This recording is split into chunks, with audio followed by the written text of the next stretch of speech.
બે દિવસના વિરામ બાદ રાજકોટમાં પણ પડ્યો વરસાદ. લક્ષ્મીનગર, રેસકોર્સ સહિતના વિસ્તારોમાં વરસ્યો કમોસમી વરસાદ. ભર ઉનાળે વરસાદ થતા વાતાવરણમાં ઠંડક પ્રસરી. રાજકોટ જિલ્લાના ગ્રામ્ય વિસ્તારોમાં વરસ્યો કમોસમી વરસાદ. ગોંડલના રીબડા, રીબ, દાડિયા, વાડધરી, મેંગણી સહિતના વિસ્તારોમાં વરસાદ. વાડધરી અને મેંગણી ગામમાં ખેતરમાં પાણી ભરાતા ચિંતાનું મોજું છવાયું. મોરબી ટંકારા પંથકમાં કમોસમી માવઠું. મોટા ખીજડીયા ગામ સહિત આજુબાજુના વિસ્તારોમાં વરસ્યું માવઠું. કમોસમી વરસાદને પગલે વાતાવરણમાં ઠંડક પ્રસરી. દાહોદમાં લીંબડીનગર સહિત આસપાસના વિસ્તારોમાં ખાબક્યો વરસાદ. ભારે પવન અને ગાજવીજ સાથે વરસાદ થતા વાતાવરણમાં પ્રસરી ઠંડક. કમોસમી વરસાદને પગલે ખેડૂતોમાં છવાયું ચિંતાનું મોજું. રાજકોટના જેતપુર સહિતના ગ્રામ્ય વિસ્તારમાં ધોધમાર વરસાદ પડ્યો. ભારે વરસાદને પગલે રસ્તા પર વરસાદી પાણી વહ્યા. સતત કમોસમી વરસાદને ઉનાળુ પાકમાં થયું નુકસાન. રાજ્યમાં હજુ 2 દિવસ રહી શકે વરસાદી માહોલ. થંડરસ્ટ્રોમ એક્ટિવિટી સાથે વરસાદની હવામાન વિભાગની આગાહી. તેજ પવન સાથે હળવાથી મધ્યમ વરસાદ થઈ શકે. તાપમાનમાં થશે 2 થી 4 ડિગ્રીનો વધારો. 16-17 મે ગુજરાત રિજનમાં હળવા વરસાદની શક્યતાઓ. સુરત, ડાંગ, તાપી, દાદરાનગર હવેલી, વલસાડ, નવસારી, ભરૂચમાં પડી શકે વરસાદ. સૌરાષ્ટ્રમાં વરસાદની શક્યતા નહિવત. સૌરાષ્ટ્ર કચ્છમાં વાતાવરણ સૂકું રહી શકે. રાજ્યમાં 7 દિવસ અલગ અલગ ભાગમાં વરસાદ અને ગરમીનું અનુમાન. રાજ્યમાં વરસાદની સાથે સાથે બફારો અને ઉકળાટ વધી શકે. રાજ્યના તાપમાનમાં 2 થી 3 ડિગ્રીનો વધારો થઈ શકે. ચોમાસાના આગમન પર સારા સમાચાર. કેરળથી ચોમાસું અંદાજે માત્ર 300 કિલોમીટર દૂર હોવાનું નોંધાયું. અરબ સાગરના દક્ષિણ ભાગમાં બેઠું ચોમાસું. 2024ની તુલનાએ આ વર્ષે 7 દિવસ વહેલું આવી રહ્યું છે ચોમાસું. ચોમાસાને આગળ વધવા માટે સ્થિતિ અનુકૂળ. ગત વર્ષે 22 મેએ ચોમાસું જ્યાં પહોંચ્યું હતું ત્યાં આ વખતે 15 મેએ પહોંચી ગયું ચોમાસું. રાજ્યમાં ચોમાસાની એન્ટ્રીને લઈને હવામાન નિષ્ણાંત અંબાલાલ પટેલે કરી આગાહી. કેરળ કાંઠે ચોમાસું 28 મે આસપાસ પહોંચી શકે. ગુજરાતમાં 8 જૂન આસપાસ ચોમાસાની ગતિવિધિ જોવા મળી શકે છે.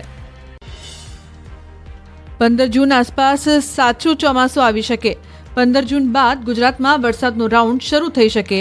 આ વખતે દક્ષિણ છેડે ચોમાસું વહેલું આવી શકે. 8 જૂન આસપાસના વરસાદથી જીવજંતુના વધી શકે ત્રાસ. પશુપાલકોએ પશુઓનું ધ્યાન રાખવું જરૂરી બને. ગરમીના કારણે જનધન માટે સાવચેતી રાખવા અંબાલાલે કર્યું સૂચન. ગરમી અંગે પણ અંબાલાલે કરી આગાહી. જતા જતા ઉનાળો તેનો અસલ રંગ બતાવશે. અમદાવાદ સહિત રાજ્યના કેટલાક ભાગોમાં પારો 44 ડિગ્રીએ પહોંચી શકે.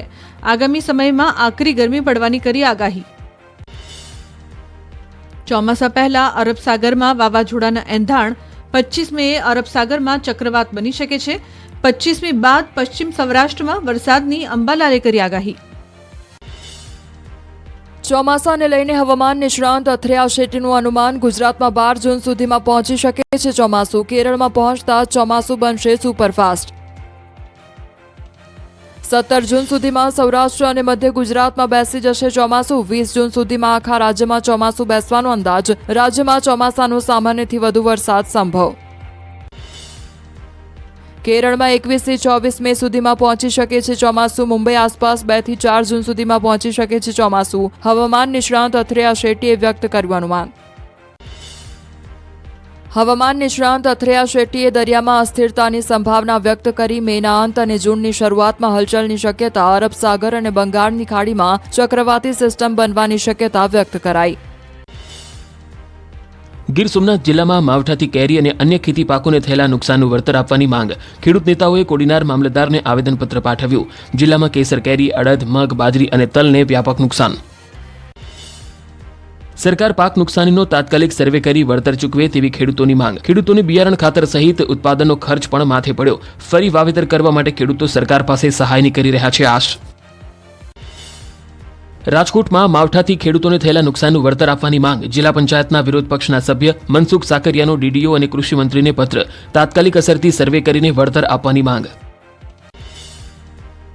રાજકોટ જિલ્લામાં માવઠાથી તલ, મગ, બાજરી, અડદ, જુવાર સહિતના પાકને વ્યાપક નુકસાન. ખેડૂતોના મતે જસદણ, વીરનગરમાં 70% જેટલું નુકસાન. જો કે 30%થી ઓછું નુકસાન હોવાથી સર્વેની જરૂર ન હોવાનો પંચાયતના અધિકારીઓનો દાવો. સુરેન્દ્રનગરના પાટડીમાં કમોસમી વરસાદે વેર્યો વિનાશ. ખારાઘોડા સહિતના વિસ્તારોમાં ભારે પવન સાથે ખાબકેલા વરસાદના કારણે મીઠાના અગર પર પાણી ફરી વળ્યા. અગરિયાઓને મોટા પાયે નુકસાન. મહેસાણામાં વિસનગરના કંસારા કોઈ ગામમાં ફૂડ પોઈઝનિંગ પાટોત્સવના જમણવારના 36 કલાક બાદ ગ્રામજનોને ફૂડ પોઈઝનિંગ થયું. જમણવારમાં 2400 લોકો જમ્યા હતા. ઝાડા ઉલટી અને પેટમાં દુખાવાની મળી ફરિયાદો. મહેમદાવાદ સામૂહિક આરોગ્ય કેન્દ્રના ડોક્ટર સામે ખાનગી હોસ્પિટલ ચલાવવાનો આક્ષેપ. ડોક્ટર બ્રિજેશ પંચાલ સામે ગંભીર આક્ષેપ થયા. દર્દીઓને પોતાના ખાનગી હોસ્પિટલમાં જવાની સલાહ આપતા હોવાના આક્ષેપ. સ્થાનિકોએ રાજ્ય સ્તરે રજૂઆત કરી.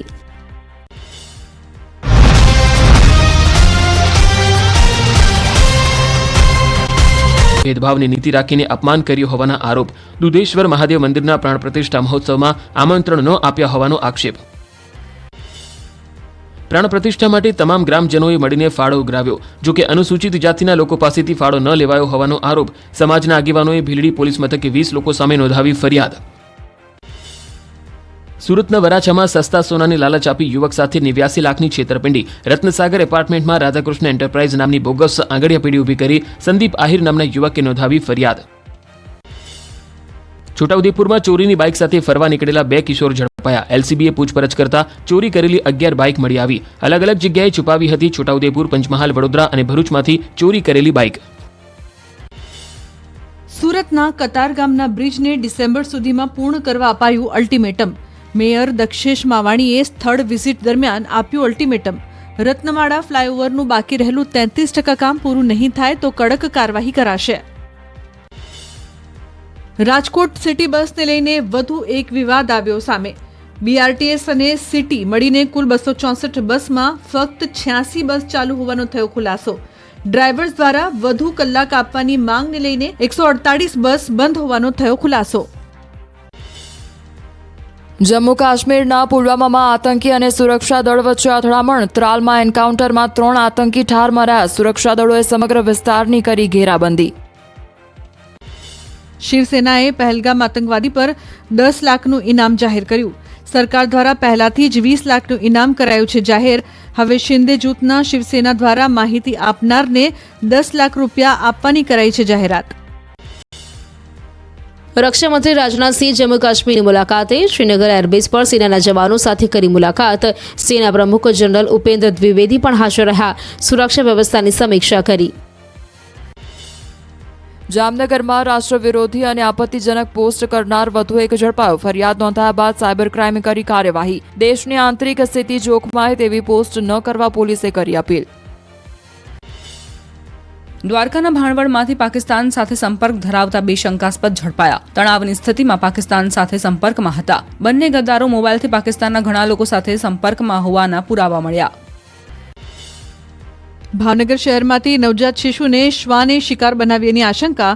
તિલકનગર વિસ્તારમાં મળી આવ્યું મૃત હાલતમાં નવજાત શિશુ. પોલીસે નવજાતના મૃતદેહને પીએમ માટે ખસેડી વાલી અંગે શોધખોળ હાથ ધરી. હાથીજણમાં શ્વાનના હુમલાથી બાળકીના મોત બાદ એએમસી તંત્રએ લીધો નિર્ણય. ભવિષ્યમાં આ પ્રકારની ઘટના ન બને તે માટે બનાવાઈ કડક ગાઈડલાઇન્સ. પેટ ડોગનું રજીસ્ટ્રેશન ફરજિયાત બનાવવાનું કરાશે નિર્ણય. ભાજપ નેતા પરાક્રમસિંહ જાડેજા સાથે 1 કરોડની ઠગાઈ કર્યાનો દિલીપ ગોહિલ પર છે આરોપ. દિલીપ ગોહિલની દુબઈથી થઈ છે ધરપકડ. સાવલીના ધારાસભ્ય કેતન ઇનામદારનો વધુ એક પત્ર વાયરલ. દેસરના મેરાકુવા દૂધ મંડળીમાં નાણાકીય કૌભાંડનો કર્યો આરોપ. મરણ પામેલા સભાસદોના ખાતામાં પૈસા જમા કરી ઉપાડી લેવાયાનો દાવો. મહેસાણામાં વાહન ફિટનેસ સર્ટિફિકેટનું કૌભાંડ સામે આવ્યું. મહેસાણા બાયપાસ હાઈવે પર આવેલ નમન ઇલેક્ટ્રોનિક ઓટોમેટેડ ટેસ્ટિંગ સ્ટેશનના સંચાલકે આચર્યું કૌભાંડ. વાહનોના ખોટા સર્ટિફિકેટ ઇસ્યુ કરવાના કૌભાંડને લઈને નોંધાઈ ફરિયાદ. નર્મદા જિલ્લામાં અટી હેઠળ પ્રવેશ મેળવવા ખોટા આવકના દાખલા રજૂ કરવાનું કૌભાંડ. જિલ્લા પ્રાથમિક શિક્ષણ અધિકારી અને તાલુકા વિકાસ અધિકારીની તપાસમાં આવકના 47 દાખલા ખોટા નીકળ્યા. 29 વિદ્યાર્થીઓના પ્રવેશ રદ કરાયા. ગૃહમંત્રી અમિત શાહે દિલ્હી સ્થિત એમ્સ ટ્રોમા સેન્ટરની લીધી મુલાકાત. નક્સલ વિરોધી ઓપરેશનમાં ઘાયલ થયેલા સુરક્ષા કર્મચારીઓના સ્વાસ્થ્યને લઈને લીધી મુલાકાત. કરેગુટ્ટા હિલ્સમાં 21 દિવસ માટે હાથ ધરાયું હતું ઓપરેશન. કચ્છના ભુજમાં યોજાઈ વિશાળ તિરંગા રેલી. ઓપરેશન સિંદૂરને લઈને યોજાઈ તિરંગા રેલી. મોટી સંખ્યામાં બીએસએફ જવાનો, પોલીસ, હોમગાર્ડ અને લોકો જોડાયા. 300 મીટર લાંબા રાષ્ટ્રધ્વજ સાથે નીકળી રેલી. દેશભક્તિના રંગમાં રંગાયું ભુજ. તો બુલેટિનમાં હાલ બસ આટલું જ. તમામ મહત્વપૂર્ણ સમાચાર માટે આપ જોતા રહો ન્યૂઝ 18 ગુજરાતી. નમસ્કાર.